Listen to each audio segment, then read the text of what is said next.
Sandia Prep. We are proud to present the 3rd edition of Access Prep. This show explores school spirit and student activities. Let's get started with Horsing Around, a story by Sophia and me.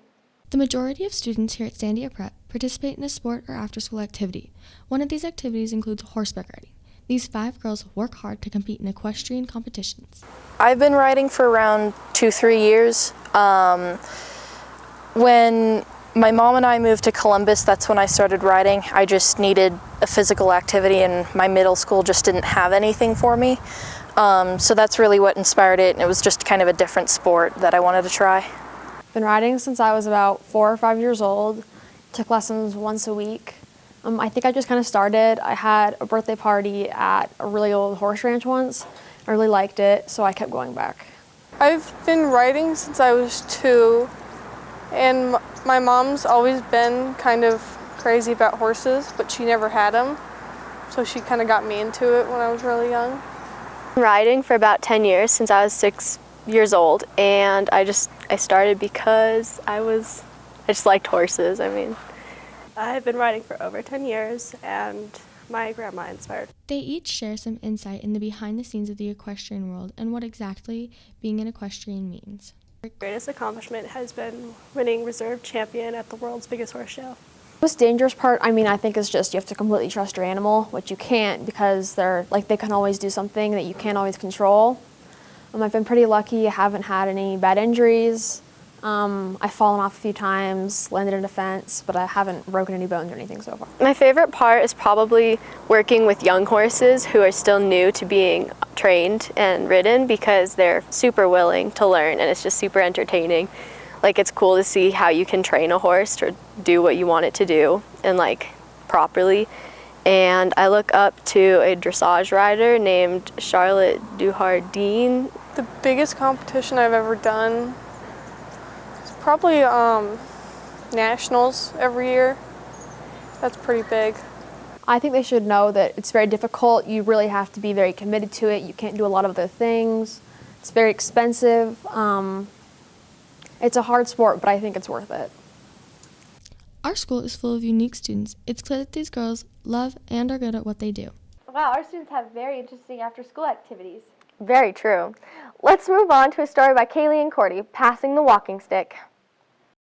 Larry Hanley, a teacher at Prep, has decided to retire after his 27th year of teaching. He has taught math and science and created one of the most successful outdoor leadership programs in the state of New Mexico. From teaching in a classroom to teaching in a cave, he has impacted the Sandia Prep community in a way that everyone will miss. Sandia Prep is lucky to have found someone as valuable as him, and Mr. Hanley tells us how he found Sandia Prep. I was with my son over at the Albuquerque Co-op, and his mother told me that I really should go into teaching. And she says, you got to go over to this little school known as Sandia Prep and apply as a sub and see if you like it. And within a couple weeks of subbing, I decided I wanted to teach here. The OLP is something that is very unique to Prep. Many people have gone through the program and have had many positive things to say. Hanley takes us back to when the OLP first started, and his students and colleagues share when they joined the program. The OLP started in January of 1994. It was a program that I started. I had talked with our then current headmaster, Mr. Heath, and so I started developing the program, and I introduced it to him, and he said, go for it. I was asked to join the OLP program the day I worked or applied for Prep in 2004. Was when I started, and within 3 weeks of me starting, I was on my first trip with Mr. Hanley. I joined OLP when I first got hired here, so that was the 2009-2010 school year. I joined in 9th grade in the 2nd semester when we were allowed to start joining. I joined in 8th grade when I went on the 8th grade trauma trip. When I first got hired here, when I was doing my research about the school, I found out about the program and I immediately wanted to be involved. Mr. Hanley's vast knowledge of the outdoors has helped him teach basic skills as well as skills that people will carry for the rest of their lives. Hanley tells us how he learned everything he knows and what he has passed on to others. Basically, I started when I was 11 years old. I joined the Scouts, and from then on, I've been camping and hiking and learning all the different skills. It's been straight on since 11 years of age. Hanley helped guide me as I learned and built my own personal experiential education and Not that, like, the way I look at things isn't always the way everybody sees things, and it's not always the right view of everything, and Hanley's definitely shown me that and how to look at things differently. In Hanley's absence, there will be a new leader of the OLP. The new leader is a member of the OLP staff and has taught here for 3 years. Molly Rainey is going to be taking over the administrative part of the trip, or the program. I'm excited to figure out what I want to do with all of the ideas I have, but ultimately I'm just really excited. I feel like it's my dream job. Mr. Hanley is an important part of the prep community. He created a program that has influenced the prep community in so many ways. This amazing program will continue to excel for many years and affect future generations. Nick and Aiden look into our new chess team, Chess Club Warriors. That's a good accent. Checkmate. Chess Club is becoming more popular throughout the prep community. In the past 5 years, the Chess Club Warriors have been growing because more students are signing up for the chess activity. This growth has to do a lot with teachers promoting the chess activity. I do. I'm not a really great chess player. I'm still kind of learning myself, so it's kind of fun for me because I can learn with them. No, if I would consider it a sport, but I would definitely consider it more than a hobby or more than an activity. Reasoning and logic and skills required, that it definitely is, I would say, more than like a hobby or an activity, but I don't know if I would qualify it as a sport. I don't play as often as I would like to. I play with people occasionally, and then I have an app on my phone that I've just been using to kind of teach myself and try to get better. I think just the mental aspect of it, trying to think ahead not only just about what you can do, but what your opponent might do. Chess is starting to become more modern because it is so competitive. Games like this are also starting to be considered sports because of the mental aspect of the game. This is why chess is such a competitive game. Competitive nature of the game would qualify it as a sport, in my opinion. Yeah, I think it's fun to teach kids how to play chess. It's a wonderful game. In this day of esports, it might be the original esport. Well, it is an old-fashioned game. It's a really old game. I think cultural forces make chess popularity wax and wane. I would tell them that it's a pretty easy game to learn. You just need to have like the right people tell you, and that is pretty fun once you know. I play it about twice a week, and yeah, I do enjoy it. No, because it's not, like, you're not really being active. Chess is a good addition to prep's competitive atmosphere. All of the committed teachers willing to help teach chess makes chess that much more fun for the Chess Club Warriors. Haley and Madeline give us a look into the career of Mr. Polansky. A living legend indeed. You know, I'm thinking about taking his class next year. That's a good idea. Sandia Prep has an excellent selection of teachers, but one that stands out is Mr. Ernest Polansky. He has attended college at UNM, the University of Colorado, and the University of Utah. This will be his 53rd year teaching and his 37th year teaching at Prep. He teaches a difficult curriculum and will always be known for his legendary pop quizzes. I am challenging. There's no question about it. There's like a lot of studying and like a lot of work, and you have to be very like dedicated and put a lot of time into it. But like after you do that and you understand everything, it's like a lot easier to get through the class. I heard that he's a really tough teacher because of all the pop quizzes, and his class is just really hard in general, and I agree with that mostly. It's actually not that bad. Just the only thing that's kind of hard about his class is the pop quizzes.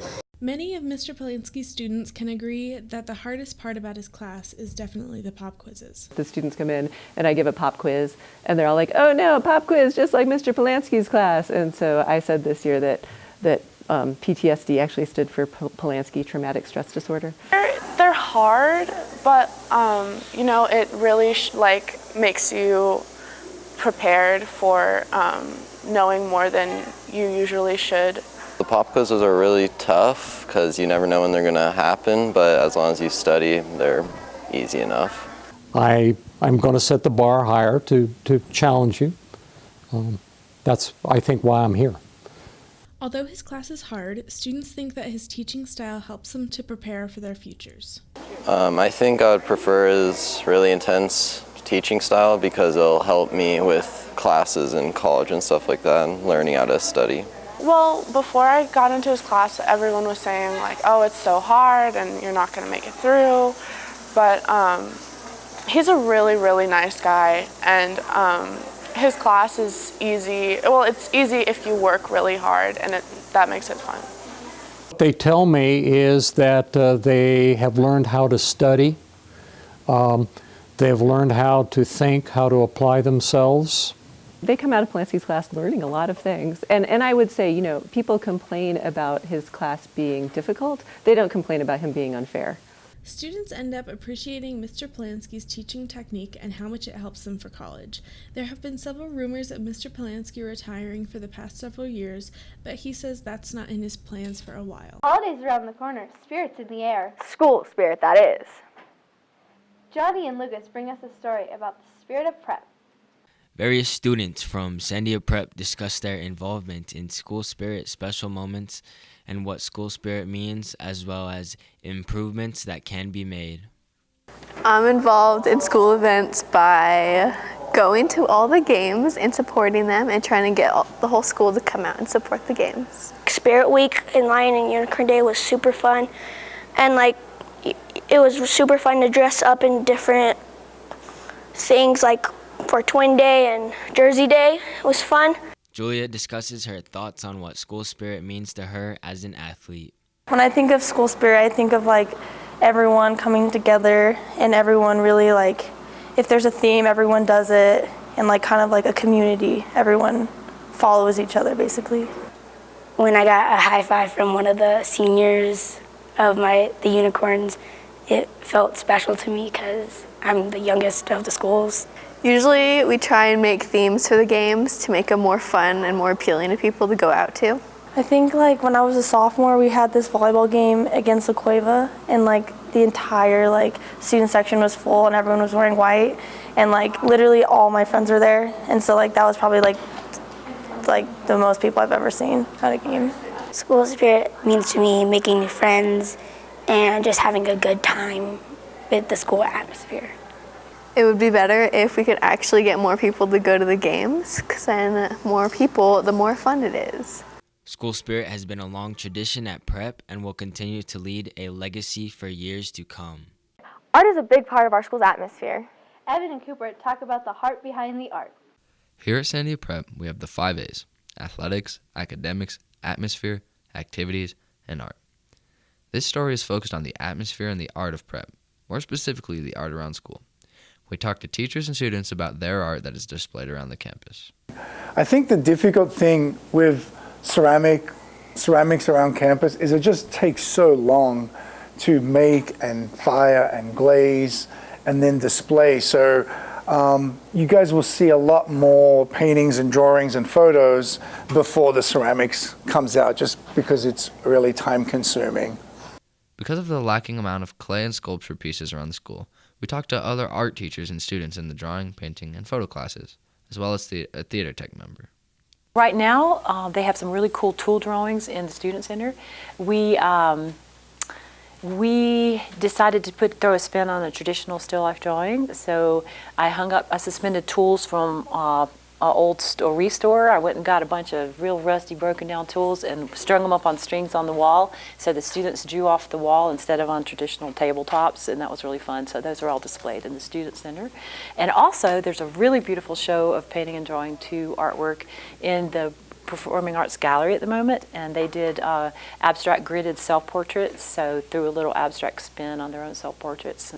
Yes, I do. Some of it is in the 700 building, sometimes it's in the cafeteria. It's right here. In tech, we built She Kills Monsters from scratch. We had to build a whole platform and design the interior of not only a school classroom that goes on top of a fantasy-like cave. So we had to kind of keep in mind the design of fantasy world versus real-world classroom. As we asked these other students about their art, we also asked them about the academics behind them. They want to continue their art at Prep and into college. I'm definitely interested in photography, so I kind of wanted to go to college for the arts and things like that, or filmmaking, photography. I plan to go to either School of the Art Institute of Chicago or MICA in Maryland. They're the two best art schools in the country, so I got my work cut out for me. I'll be studying probably fine arts, drawing and painting. I have interest in prop making for films, for designing sets for plays, films, whatever it is, just doing public art, mural work, public sculpture. It's a pretty broad thing to be involved in, and I have an interest in almost every field. The art around campus is amazing, and we hope to see more of it from these amazing art displays in the future, and wish our peers the best as they continue their art careers. Athletics this fall, Prep continued the winning tradition. You could say it was a real season of success. I would have to agree with that. This year at Sandia Prep, our fall sports teams have had a lot of success. We had 2 individuals that earned a state championship in cross country. The girls varsity soccer won the state championship for the 3rd year in a row. The boys soccer also won state. And finally, our girls volleyball, who have won state the last 3 years, finished runner-up in the state tournament. Just always pushing myself in practice, eating well, drinking lots of water, getting good rest. In the summer, I started running pretty early. After track, I took a couple weeks off and started training after that with my brother, and those miles that we put in during the summer helped out and helped me start the season a little bit ahead of everybody, and so by state I was feeling pretty confident. Both our boys and girls soccer teams won state, along with the girls volleyball finishing runner-up. They are going to talk about the factors playing into their season. I would say the dedication that we had of girls showing up at practice, even on days when we didn't have school, and just the work ethic that was shown. I think our offense really kicked it in towards the end of the season. We went 13 straight games without losing, and that was a huge turning point. I think a lot of us played club last school year because we knew we had to work hard to do well this school season. But I think we just were able to work well together. We came together as a team, and we just worked hard in practice every day. Those are the perspectives of the players. Now let's see if our athletic director believes this success can continue. I hope so. I mean, I can't predict the future. I believe that we have the right coaches in place. We have the great support of our school, and that's all you really need. Those are things that really play into your success as a school when it comes to athletics. We have great support.